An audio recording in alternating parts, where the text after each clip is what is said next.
Hoje a gente vai tentar entender um pouquinho melhor o governo do Fernando Collor de Mello, mas para isso, antes a gente vai tentar entender como é que estava o contexto mundial da época.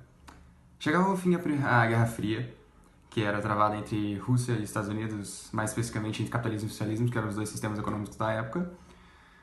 Chegava ao fim o socialismo, porque a queda da União Soviética levou ao fim do socialismo.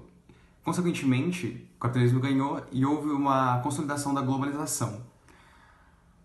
Surge a nova ordem econômica, com os Estados Unidos à frente, como liderança, como referência e tal. E surge o neoliberalismo, com a ampla liberdade econômica e a ampla liberdade de mercado de suas leis.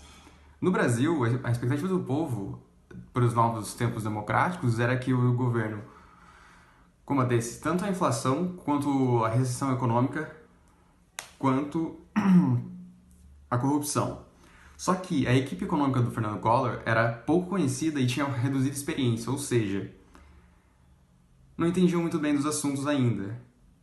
E, com um projeto neoliberalista, eles tentaram mudar o Brasil.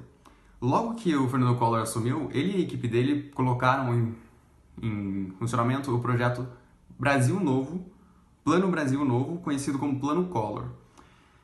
E tinha os seguintes pontos. Dentre as medidas desse novo plano econômico estavam a troca do cruzado pelo cruzeiro, na proporção de 1:1, o confisco dos depósitos bancários, como contas correntes, cadernetas de poupança e demais aplicações financeiras acima de 50 mil, a aplicação do congelamento de preços de salários, a eliminação de restrições alfandegárias às importações e a abertura econômica do país e a privatização de empresas estatais. Bom, com tais medidas, o governo acreditava que a queda da demanda pelos produtos iria cair e, consequentemente, também haveria uma queda no preço dos produtos, o que acabaria acabaria diminuindo a inflação. Ao mesmo tempo, as privatizações elas iriam livrar o Estado de alguns prejuízos que algumas estatais estavam dando e o dinheiro arrecadado com tais privatizações iriam ajudar no fortalecimento da moeda nacional. Em poucas palavras, o governo ele queria controlar a alta inflacionária, combatendo o consumo, provocando a diminuição da demanda e o consequente aumento da concorrência. Porém, o problema inflacionário do Brasil era estrutural e o plano foi um completo fracasso. Apesar de uma drástica queda na inflação no início do governo, nos meses seguintes a inflação voltou a subir. E com a abertura econômica, a radical abertura econômica que houve, a concorrência aumentou demais. E somado isso à queda da demanda por produtos e ao confisco das reservas bancárias de todos os investidores e tudo mais, eles pararam de investir nas indústrias, o que levou à falência de várias empresas. Além disso, essas falências geraram um desemprego que ainda geraram uma queda ainda maior da demanda por produtos e foram falindo cada vez mais empresas, tipo num efeito dominó.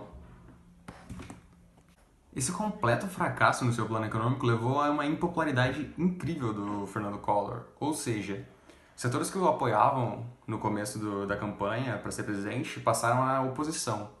Além disso, acrescenta a esse cenário uma série de denúncias de corrupção contra Fernando Collor, num esquema chamado PC Collor, que seria PC as iniciais de Paulo César Farias, que era tesoureiro e homem de confiança de Collor.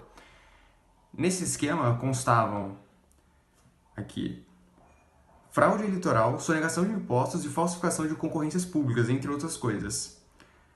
Essas denúncias levaram a uma impopularidade ainda maior do Collor, que já não era tão apoiado mais devido à falência do seu plano econômico. Isso levou a um isolamento político. Com a falha do novo plano econômico e as denúncias todas contra Fernando Collor, ele ficou extremamente impopular e a população indignada e revoltada foi às ruas. Nesse contexto, destaca-se a juventude. Estudantes iam para as ruas pedir a não permanência de Collor no poder, ou seja, queriam seu impeachment.